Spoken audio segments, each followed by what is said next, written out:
किस बात का उत्सव मनाया जा रहा है पांचाल कुमार?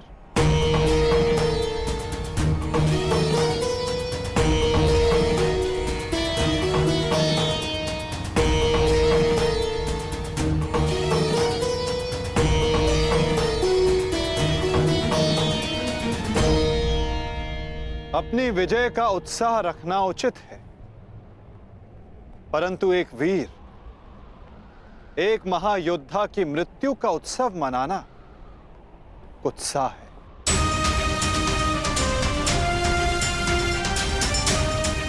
जब वीर उत्तर की मृत्यु पे हमने शोक मनाया था, तो आज वृषसेन की मृत्यु पर हमें उत्सव नहीं मनाना चाहिए।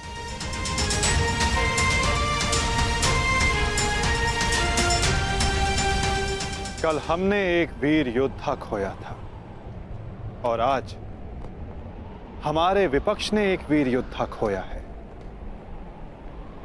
किसे पता कल कौन वीर गति को प्राप्त हो जाए।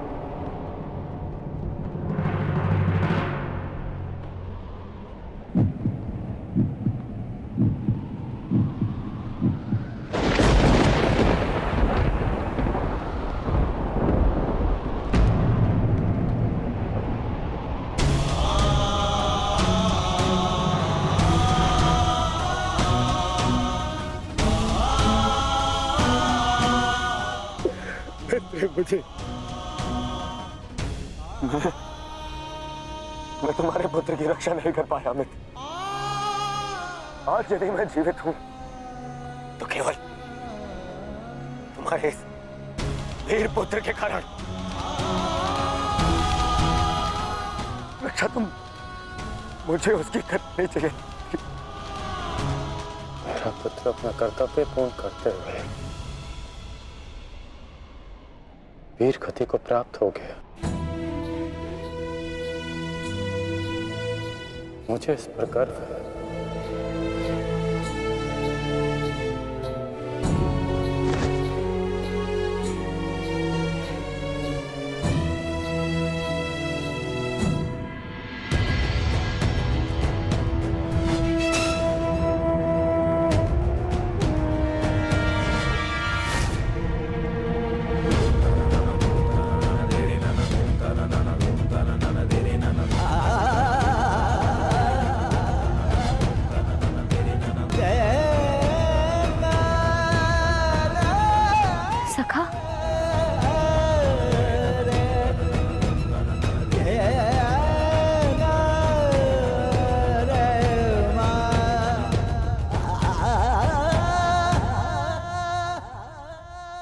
इतना तो मैं समझ गई थी कि वहां सबके मध्य आप मुझे कोई संकेत देना चाह रहे थे,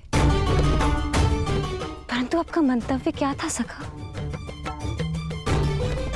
मैं समझ नहीं पा रही हूं। वो क्या है जो आप कहकर भी नहीं कह रहे थे? बताइए सखा। यही कि युद्ध में शत्रु का बाण नाम या मुख देखकर नहीं आता, वो केवल हृदय को छलनी कर जाता है सखी।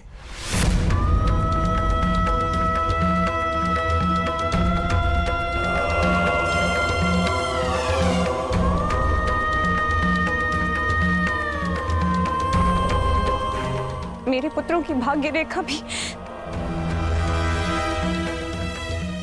वृषसेन की बात है।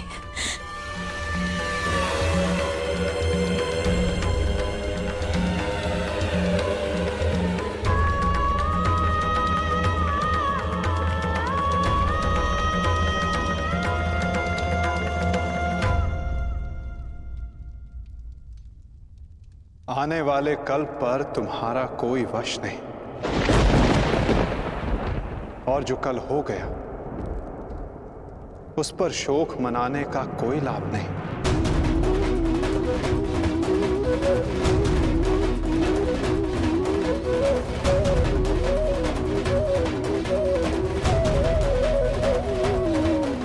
जब समय आएगा सखी, तुम्हें सब ज्ञात हो जाएगा।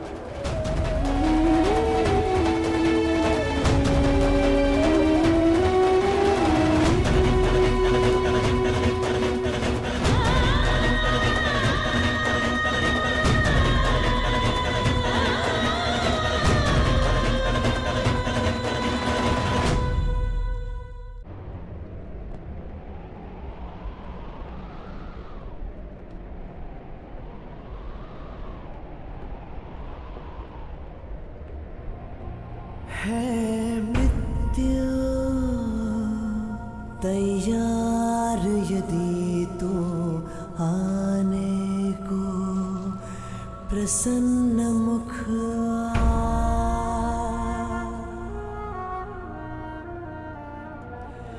द्वार खुला है तेरा स्वागत वीर खड़ा द्वारे अभयागत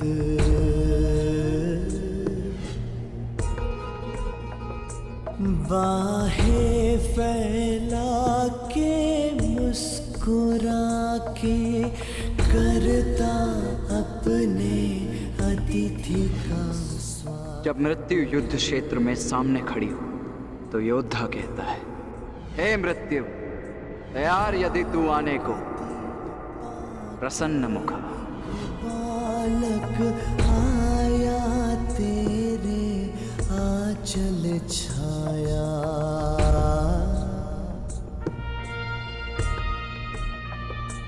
पिता की गोद में खेल सकाना, तेरी गोद में सोने आया।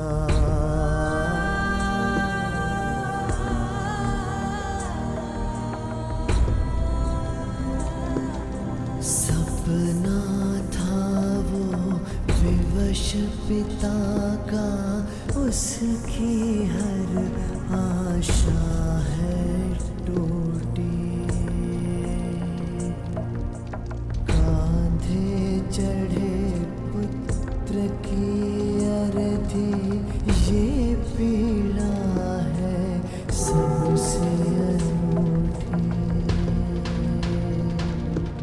हर बोझ है छोटा इसके आगे, पिता पुत्र को ही दे अगले।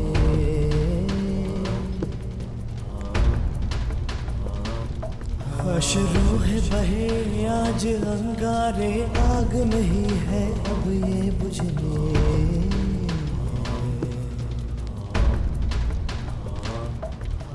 द्वार खड़ा तेरे अभयागत,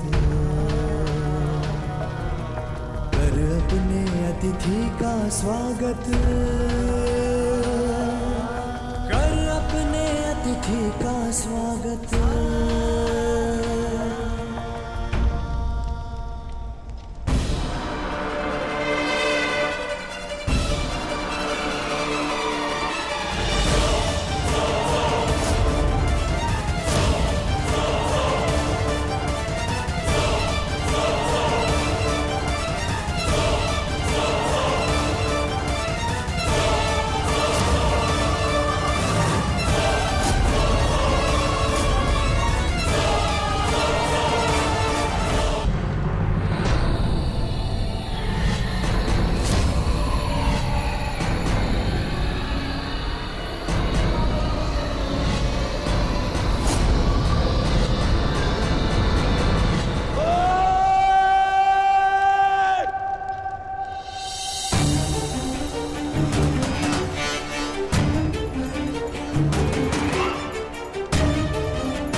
छोड़ो मुझे, इनका इतना साहस, यहाँ आ गए, क्यों आए हो यहाँ? आज के युद्ध पर अपनी विजय का उन्माद दिखाने, या फिर कृष्ण की मृत्यु पर उपहास उड़ाने? हाँ,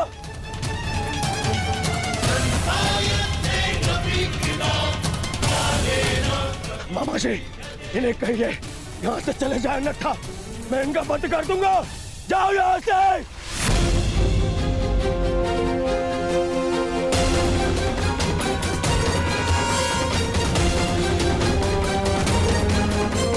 नहीं तो नहीं मित्र,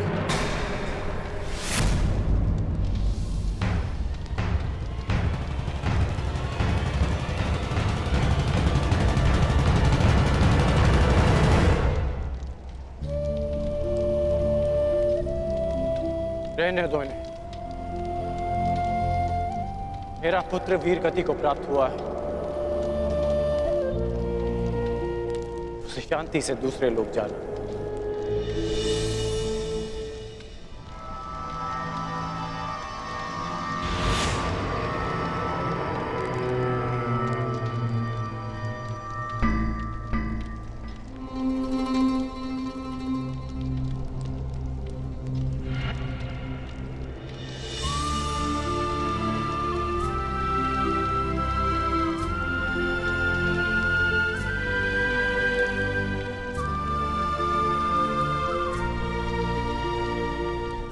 आप सब मेरे पुत्र के अंतिम संस्कार में आए, उसकी वीर गति को सम्मान दिया।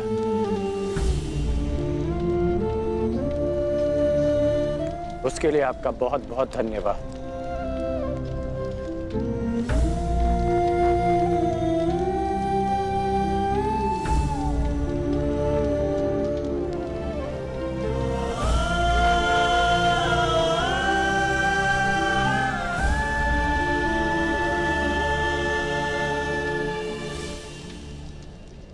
ठहरो अर्जुन,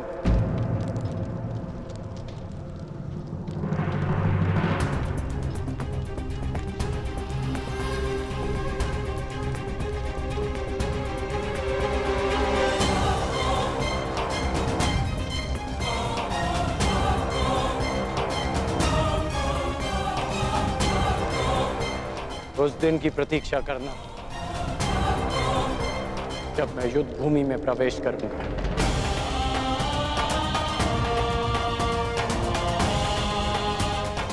जो भी हुआ मुझे भी उसका खेद है। मैं भी एक पिता हूं, इसलिए तुम्हारी पीड़ा को भली भांति समझ सकता हूं। मैं ये सब प्रतिशोध लेने के लिए नहीं कह रहा हूं, और ना ही मुझे तुमसे कोई स्पष्टीकरण चाहिए, और ना ही तुम्हारी सहानुभूति। मेरे पुत्र ने अपना कर्तव्य पूर्ण करते हुए अपने प्राण दिए, उसे वो सम्मानित अंत मिला जो हर योद्धा का स्वप्न होता है। मैं ये सब इसलिए कह रहा हूं क्योंकि अब उसका अधूरा काम मैं पूर्ण करूंगा। प्रयास करूंगा कि तुम्हें भी सम्मानजनक अंत मिले।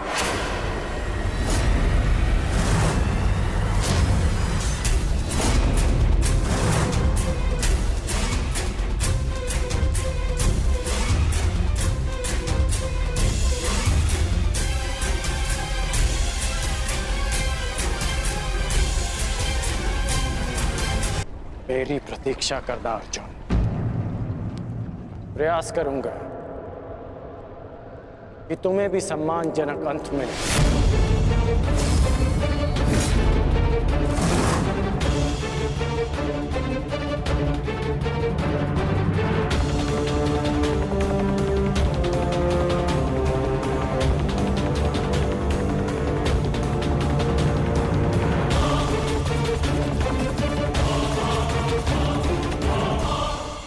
मित्र, इन पांडवों को इनकी नियति तक अवश्य पहुंचाऊंगा मैं, परंतु उससे पहले उस विश्वासघाती को उसकी नियति तक पहुंचाऊंगा। तो हमारे ही पक्ष में है।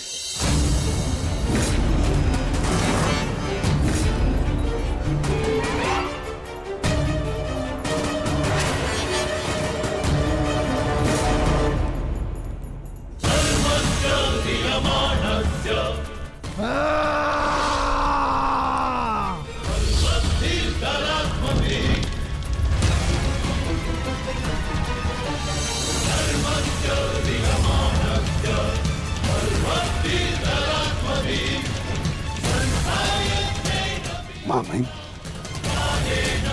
महामहिम!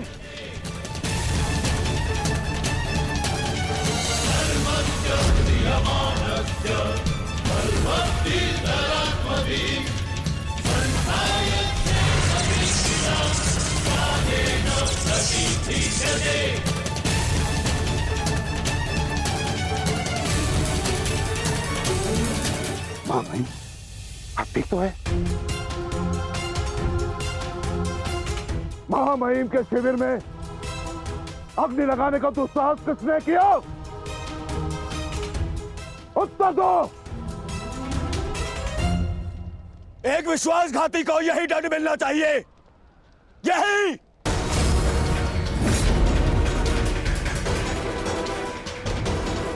सावधान दुर्योधन, आज की हार के कारण शब्दों का चयन करना भी भूल गए हो तुम। लज्जा नहीं आती तुम्हें? नहीं आचार्य, मैंने सर्वथा उचित शब्दों का ही चयन किया है। आज जो कुछ भी हुआ वो इनके कारण हुआ है। इनके पांडवों के प्रति प्रेम भाव के कारण ही आज वृषसेन वीर गति को प्राप्त हो गया।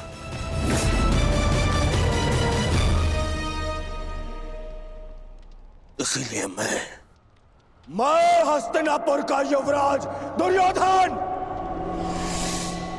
आज अभी और इसी क्षण से आपको कौरव सेना के सेनापतित्व से मुक्त करता हूं। जाइए, चले जाइए वापस हस्तिनापुर और जाकर विश्राम करिए वहां।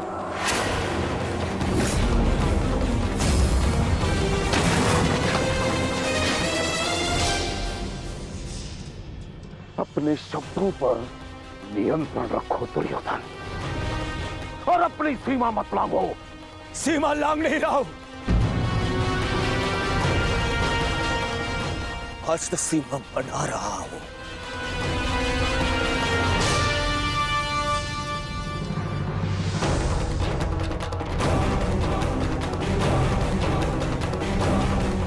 इस समय मैं ऐसे व्यक्ति के सामने खड़ा हूं जो हमसे अधिक हमारे शत्रुओं के पक्ष में है, जिनके मौन रहने के कारण ही मेरे मित्र ने अपना पुत्र और मैंने अपना रक्षक खो दिया। हस्तिनापुर के युवराज की सांसें चलती रहे तो उसने अपनी सांसें खो दी। वृषसेन की मृत्यु का दुख जितना तुम्हें है उतना हमें है, हम सबको है। पर इसका अर्थ ये नहीं कि तुम महामहिम के साथ दुर्व्यवहार करो, जो मैं तुम्हें कदापि करने नहीं दूंगा। बस गुरुदेव, यदि आप भी पितामह के साथ विदा लेना चाहते हैं तो आप भी जा सकते हैं। आपको ससम्मान विदा करेगा यह दुर्योधन।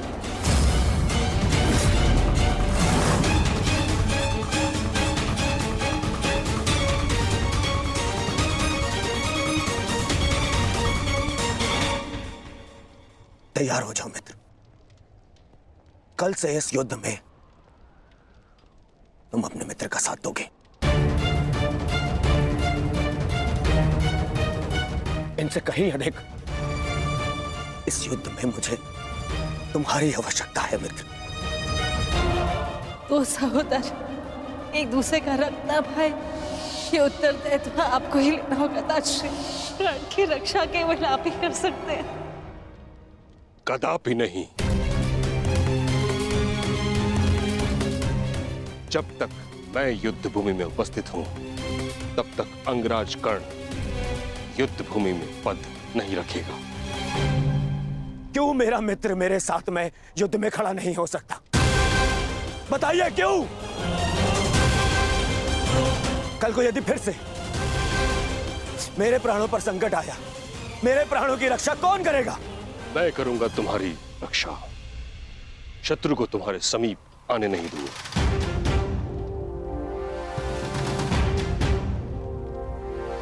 कल सूर्य की पहली किरण के साथ तुम ही नहीं अपितु समस्त पांडव भीष्म पितामह का वह रूप देखेंगे जिसकी किसी ने कल्पना भी नहीं की हो।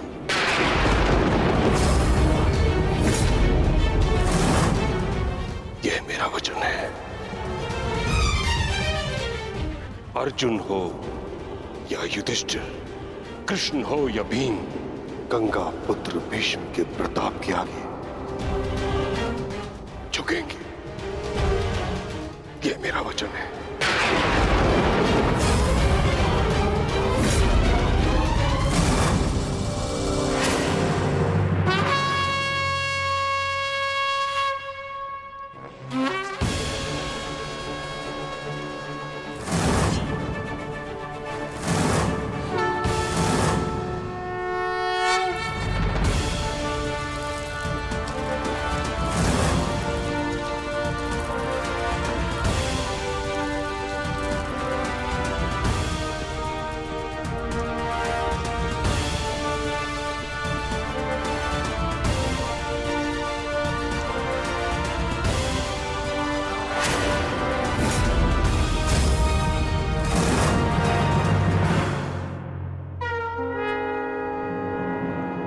युद्ध का चौथा दिन।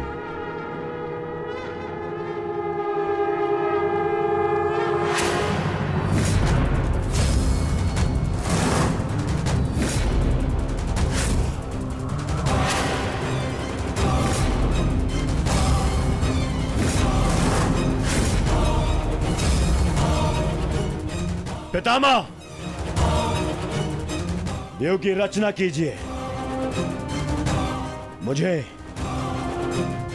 अपने प्राण का विश्वास दिलाइए पितामह। बस दुर्योधन, अन्य कोई व्यूह नहीं। चलो सारथी।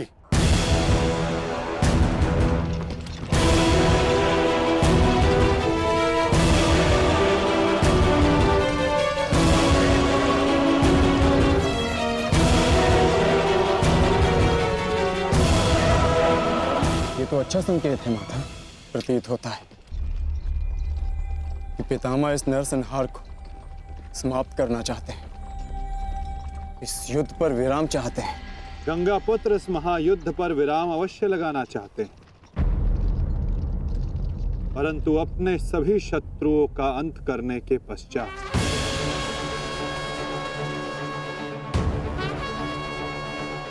आक्रमण करो पांडु पुत्रों, और यदि सामर्थ्य हो तो जीवित रहो।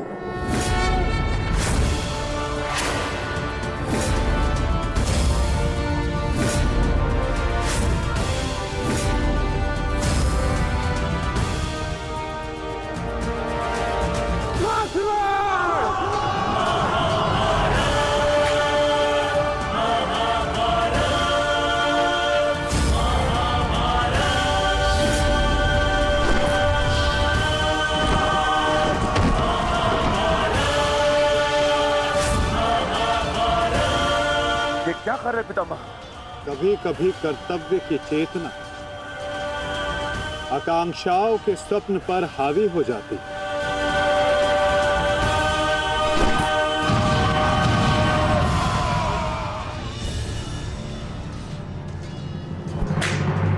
यह मेरी अंतिम चेतावनी है पांडुपुत्रों, और तुम्हारे पास ये अंतिम अवसर है। समर्पण करो, अन्यथा परिणाम के लिए प्रस्तुत रहो।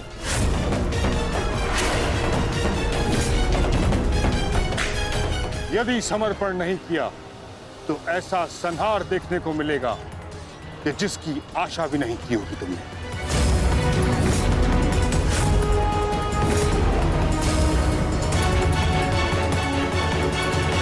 किस बात का समर्पण पितामह? किस बात का समर्पण? आप भली भांति जानते हैं कि इस युद्ध के अलावा हमारे पास और कोई विकल्प नहीं, और यही युद्ध हमें हमारा अधिकार और न्याय दिलाएगा। तो ठीक है, अपने इस निर्णय का परिणाम भुगतने के लिए तत्पर हो जाओ।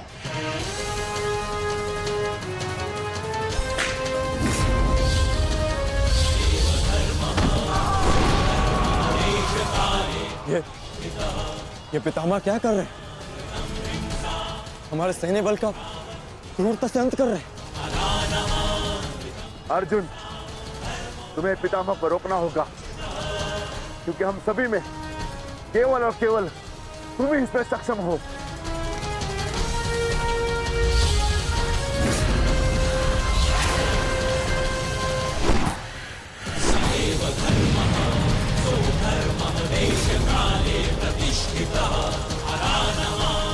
अर्जुन, युद्ध करो अथवा समर्पण।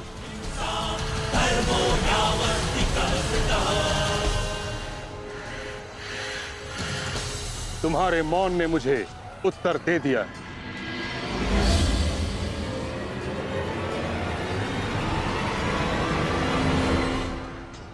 और तुम द्वंद्व करना चाहते हो भी या नहीं?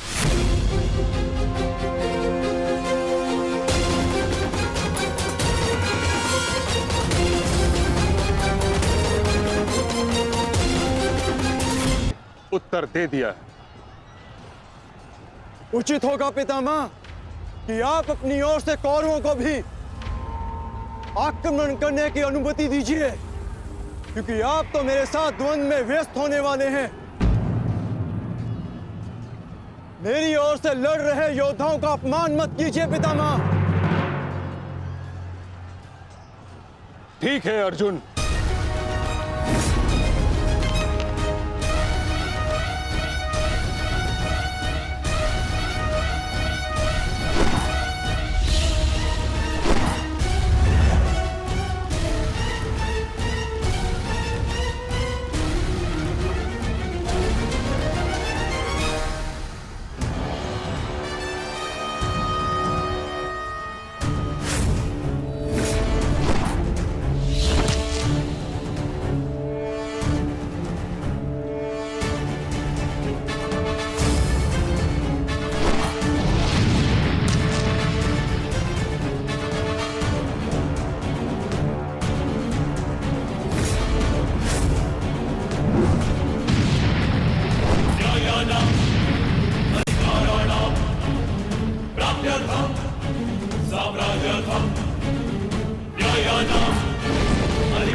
युद्ध का 9वां दिन।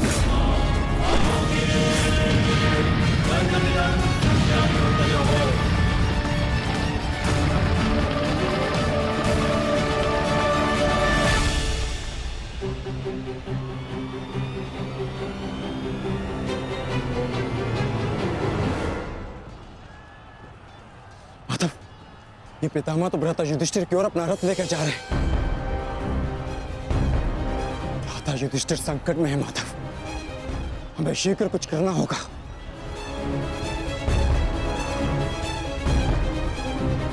तुम भली भांति जानते हो युधिष्ठिर कि तुम मुझसे द्वंद्व करने में सक्षम नहीं हो। इस कारणवश अपने सैनिकों की आहुति देना बंद करो, समर्पण कर दो।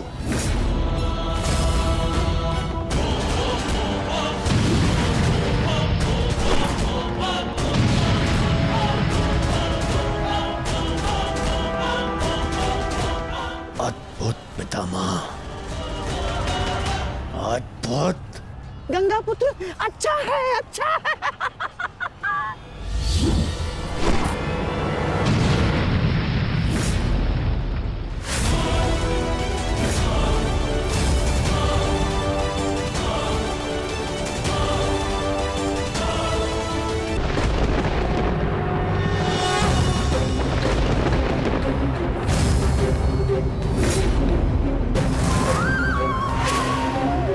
मुझे ऐसा करने पर विवश मत कीजिए गंगा पुत्र।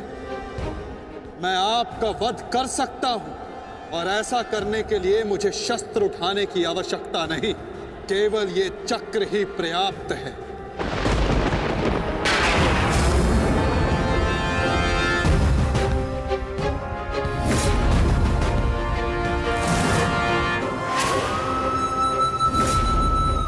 पुत्र देवव्रत, मैं इस समय ना मनुष्य वासुदेव हूं, ना ही मैं यदुवंशी कृष्ण हूं। मैं इस समय केवल गुरु श्रेष्ठ हूं। मैं ही सत्य हूं, मैं ही ज्ञान और मैं ही न्याय हूं गंगा पुत्र। इस महायुद्ध का आवाहन और इस युद्ध में आपकी उपस्थिति मेरे निर्णय से है गंगा पुत्र। आपका जीवन मेरे निर्णय, मेरी इच्छा से था और अब आपकी मृत्यु मेरे अधीन है।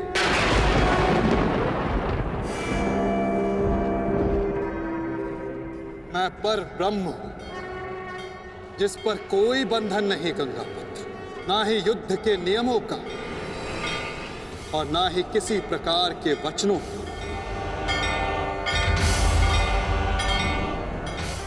आपके अंत के लिए शस्त्र ना उठाने की प्रतिज्ञा को तोड़कर मैं आपका वध करूंगा गंगा पुत्र।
धर्म स्थापना के मार्ग पर आगे बढ़िए वासुदेव।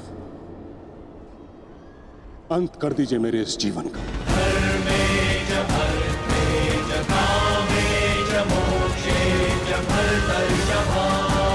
मैं स्वयं को आपको समर्पित करता हूं।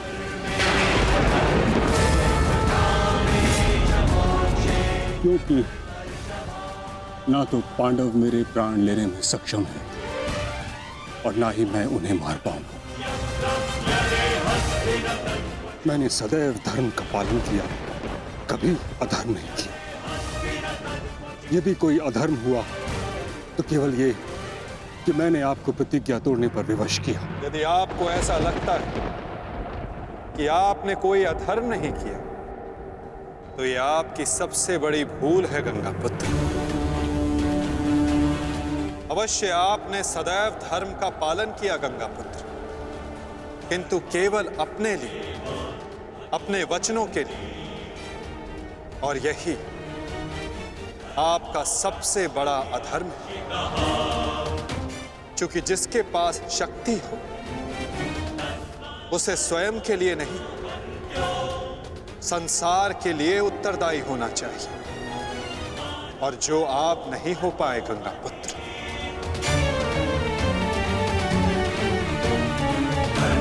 और आपका तथाकथित धर्म ही आपका अज्ञान, आपका सबसे बड़ा शत्रु और अधर्म बन गया।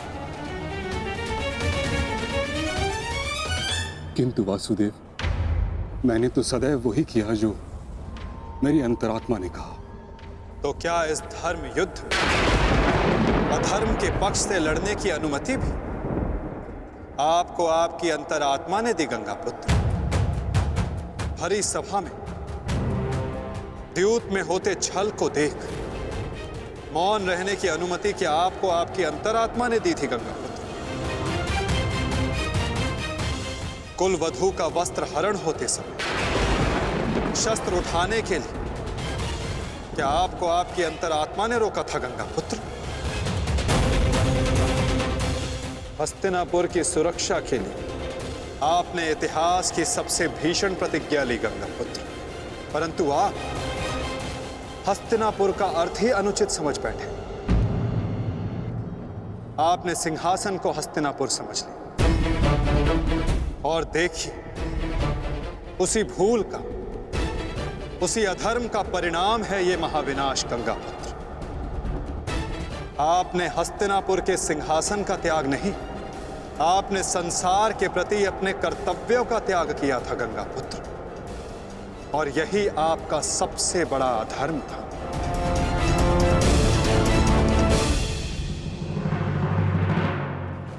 परिवर्तन ही संसार का नियम है गंगापुत्र, और संसार के कल्याण और उत्थान के लिए ऋतुएं भी स्वयं को परिवर्तित करती हैं। परंतु आपने परिवर्तन को नहीं स्वीकारा।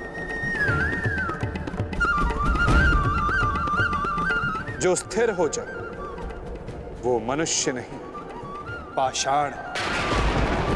और जो अपने विचार को कभी बदले नहीं, वो मानवता का शमशान है गंगापुत्र।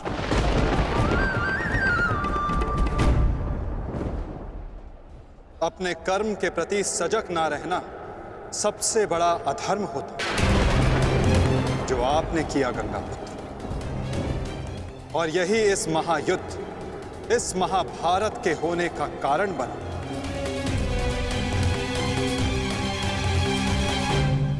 प्रभु, मेरा मार्गदर्शन कीजिए।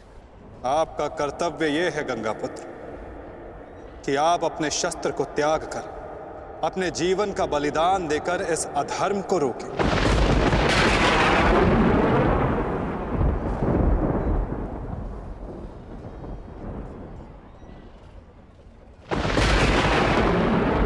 ठीक कहा वासुदेव। कदाचित मेरा अंत ही इस समस्या का समाधान है।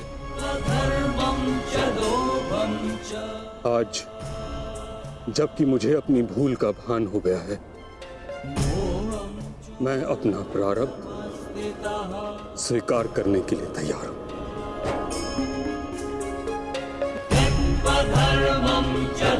चक्र का संधान कीजिए वासुदेव,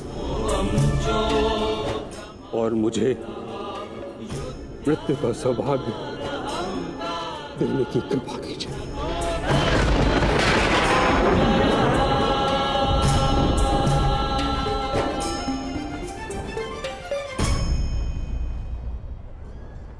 ठीक है, यदि आपकी इच्छा ये मृत्यु पाने की है, तो मैं अपनी प्रतिज्ञा को तोड़कर तुम्हें मुक्त करता हूं गंगापुत्र।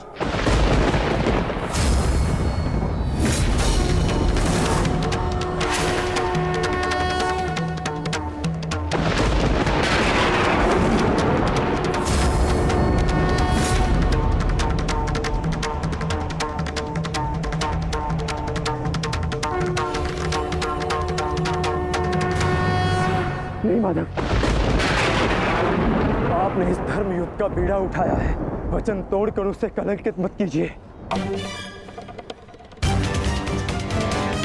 मैं नहीं चाहता कि आप पर कोई उंगली उठे।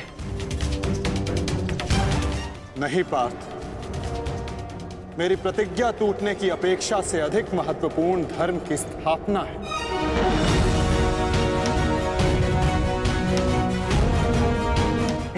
नहीं माता, नहीं। आपने ही भारभृग को वीर गति दी है माधव, ताकि इस युद्ध से जुड़ी प्रतिज्ञाएं, वचन और प्रारब्ध भंग ना हो सके। तो क्या आप स्वयं इसे तोड़ देंगे?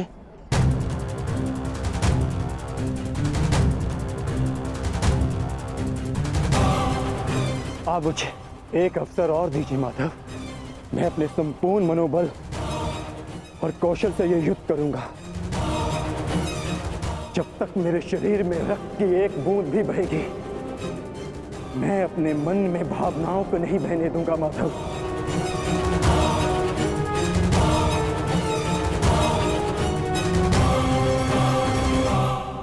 मैं पितामह का अंत करूंगा, अंत करूंगा, अंत करूंगा, अंत करूंगा।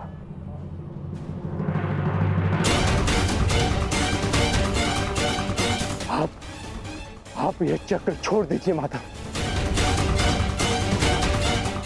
आप ये चक्र छोड़ दीजिए।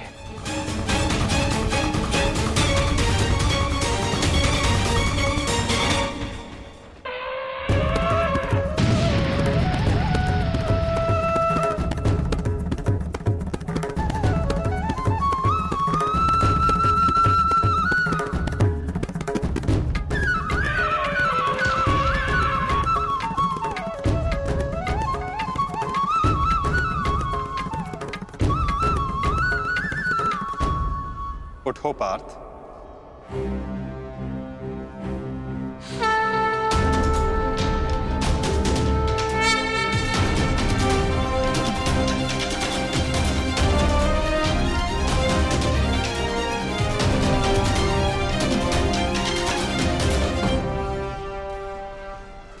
आपके हाथों मोक्ष पाना कदाचित मेरे भाग्य में नहीं वासुदेव।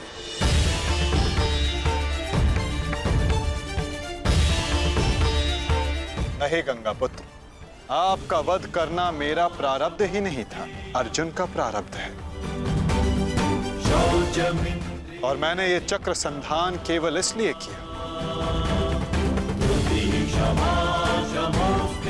ताकि मैं अर्जुन को दिखा सकूं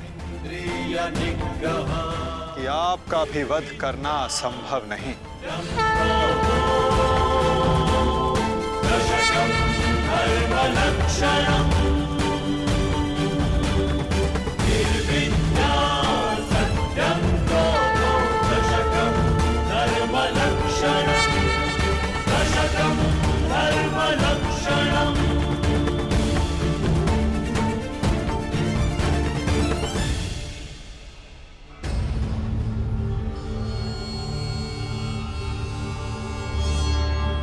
आओ पार्थ।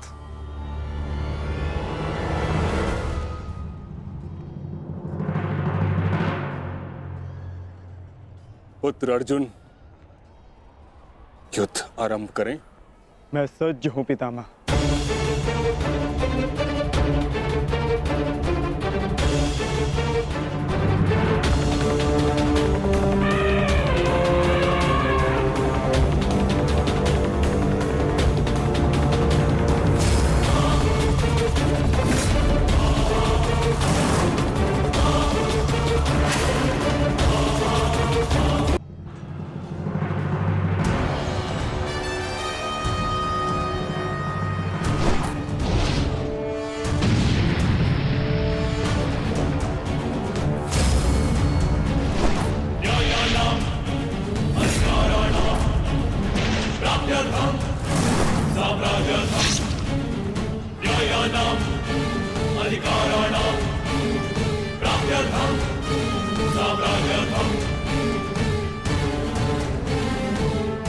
अद्भुत पुत्र अर्जुन, कर्म पथ पर तुम्हें भावनाओं से ऊपर उठते हुए देख प्रसन्नता हुई।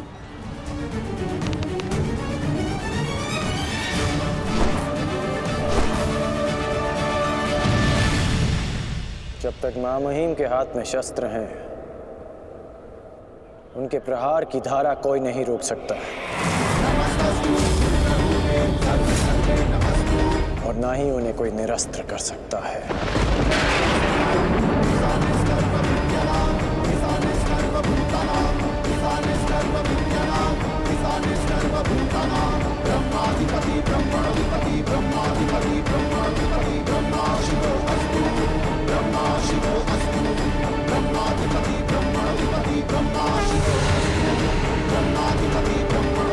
तुम्हारी तपस्या सफल हो गई बालिका।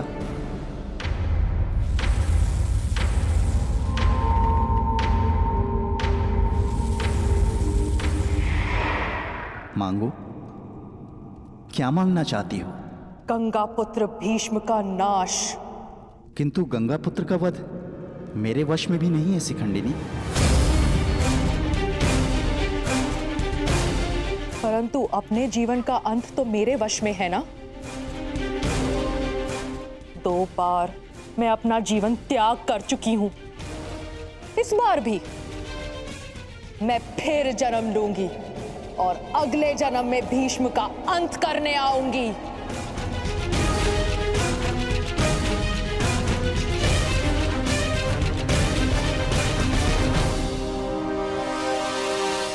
रुको बालिका, तुमने इतनी कठोर तपस्या की है, हमें बताओ तुम्हारी समस्या क्या है? समस्या ये है यक्षराज कि मैं भीष्म का वध अपने हाथों से करना चाहती हूँ, किंतु मैं स्त्री हूँ, इसलिए उस पाखंडी ने मुझे युद्ध में सम्मिलित होने से रोक दिया। मैं तुम्हें भीष्म की मृत्यु का वरदान तो नहीं दे सकता, किंतु कुछ ऐसा अवश्य कर सकता हूं जिससे तुम अपना लक्ष्य पा सको, किंतु एक बंधन रहेगा। मेरे लिए केवल भीष्म की मृत्यु महत्व रखती है और कुछ नहीं। हाँ कहने से पूर्व मेरी पूरी बात सुनो बालिका, उसके पश्चात निर्णय लेना।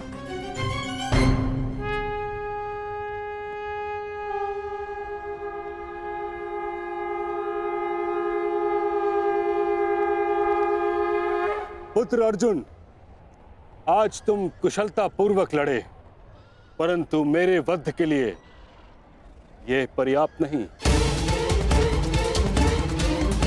हाँ, क्योंकि महामहिम के पास तुम सबके नाश के लिए पर्याप्त अस्त्र है धनुर्धारी अर्जुन।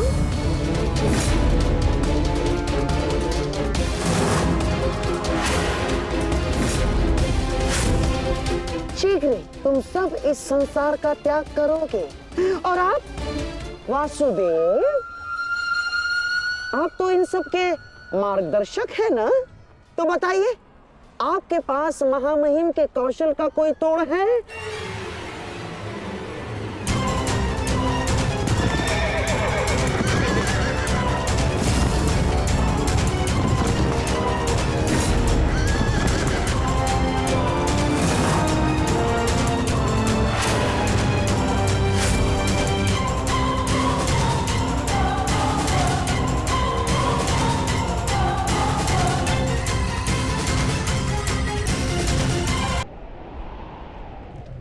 आज मैंने पूरे सामर्थ्य से पितामह का सामना किया, परंतु उन्हें परास्त करने में असफल रहा।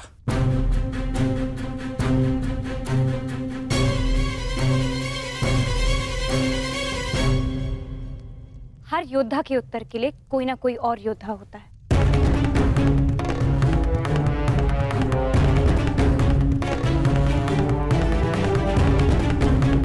केशव, आप ही तो कहते हैं ना कि कभी कभी भाग्य स्वयं चलकर हमारे पास आता है, किंतु शिखंडिनी अब तक क्यों नहीं आई? उसे इतना समय क्यों लग रहा है केशव?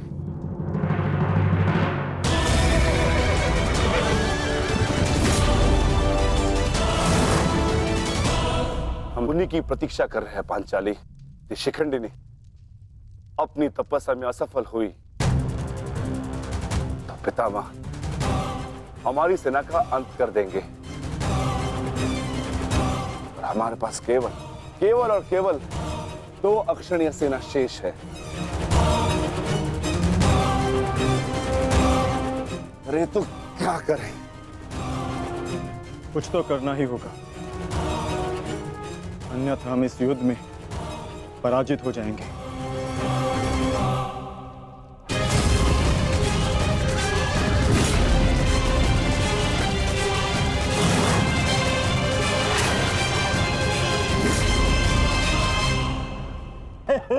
विजय हमारी हुई आज फिर से।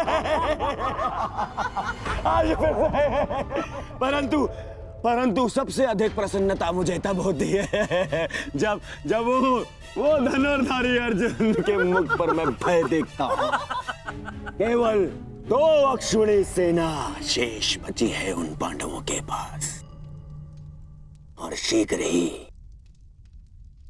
वो 2 अक्षुणी सेना भी समाप्त हो जाएगी, अंत हो जाएगा उनकी सेना का और उन पांडवों का। अवश्य अंत होगा, नाश होगा, क्यों नहीं होगा? परंतु खेद है अंगराज, आप इस युद्ध में लड़ नहीं पाएंगे, क्योंकि महामहिम जिस वेग से पांडवों की सेना को नष्ट कर रहे हैं, उससे तो ऐसा प्रतीत होता है कि ये युद्ध कल ही समाप्त हो जाएगा। गांधार नरेश, युद्ध अभी तक समाप्त नहीं हुआ है। मैंने आप सबसे पहले भी कहा था कि विजय से पूर्व उत्सव मनाना उचित नहीं है।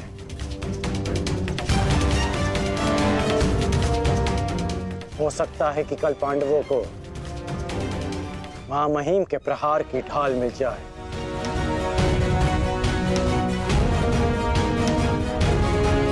इस युद्ध में कुछ भी संभव है।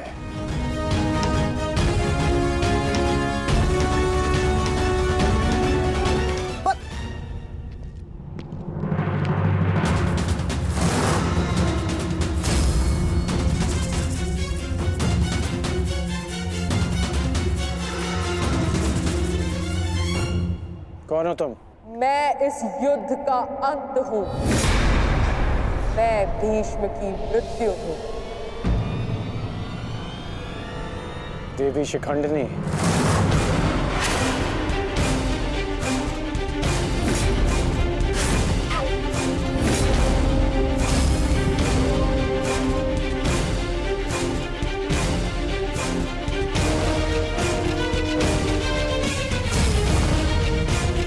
देवी नहीं देव, स्त्री नहीं पुरुष, शिखंडिनी नहीं।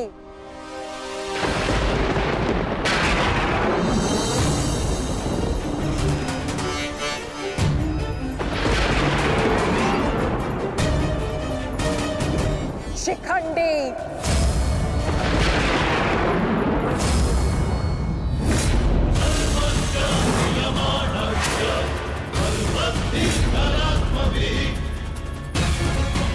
ये मैं हूं और कल मेरे उस वचन की पूर्ति होगी जो मैंने पांचाल युद्ध में तुम्हें दिया था अंगराज। एक दिन ऐसा आएगा अंगराज जब भीष्म मेरे सामने खड़ा होगा और वहां ना तुम उसकी रक्षा कर सकोगे ना तुम्हारा ब्रह्मास्त्र। स्मरण रखना, एक महायुद्ध होगा, महाविनाश होगा और उस विनाश को तुम भी नहीं रोक पाओगे।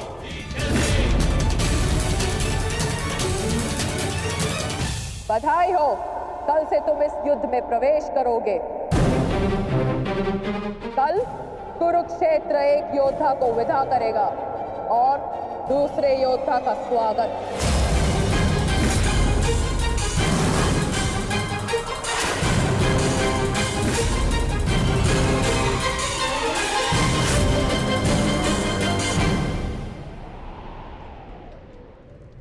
जो भी होता है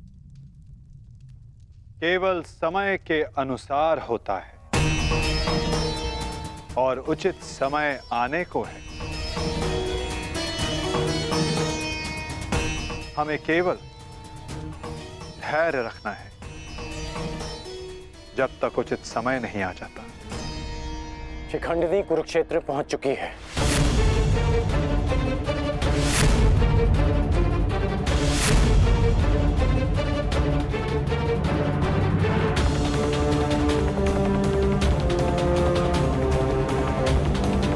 शिखंडिनी के आगमन में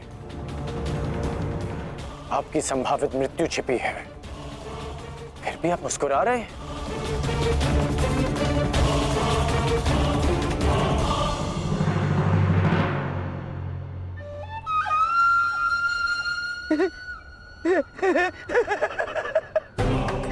अब समझ आया महामहिम कि आप मुस्कुरा क्यों रहे हैं।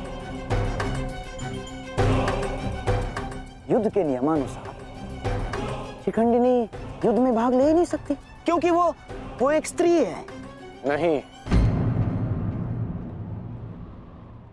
वो स्त्री नहीं पुरुष है। शिखंडिनी नहीं शिखंडी है। वो स्त्री से पुरुष में परिवर्तित हो चुकी है और कल वो युद्ध में प्रस्तुत होगा और उसका एक ही उद्देश्य है, मां महिम का वध।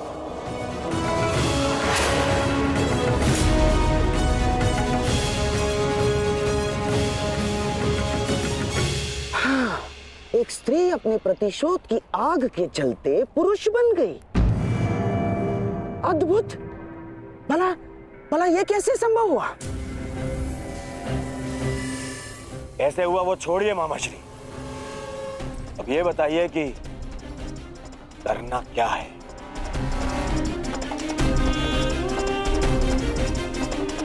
चिंता ना करो मेरे होने वाले सम्राट।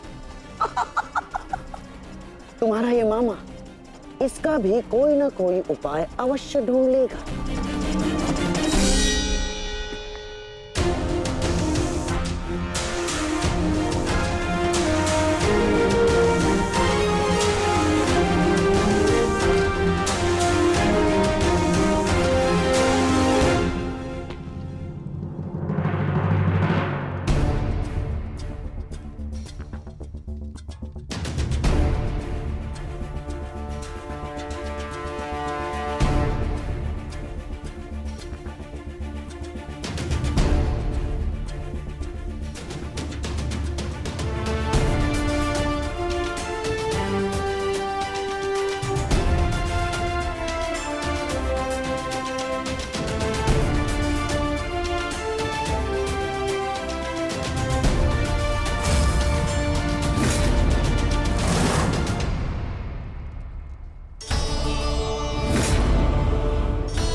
नहीं पांचाली, समय बदल गया है। तुम्हारे समक्ष शिखंडनी नहीं, शिखंडी है। एक पुरुष, एक पुरुष, एक पुरुष।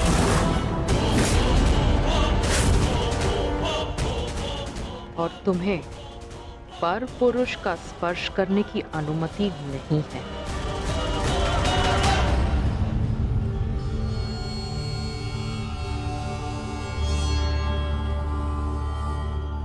जब हमें सबसे अधिक आपकी आवश्यकता है, आप हमारे समक्ष प्रस्तुत हैं।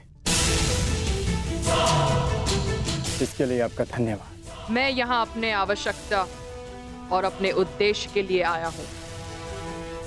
आवश्यकता मुझे आप सबकी पड़ेगी, क्योंकि भीष्म का अंत निश्चित है।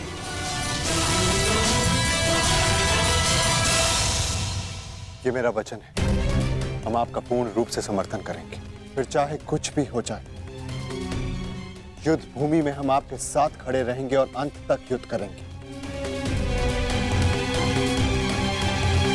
हमें ये कार्य कल ही संपन्न करना होगा, क्योंकि मेरे पास मेरे जीवन का लक्ष्य पूर्ण करने के लिए केवल एक ही दिन है।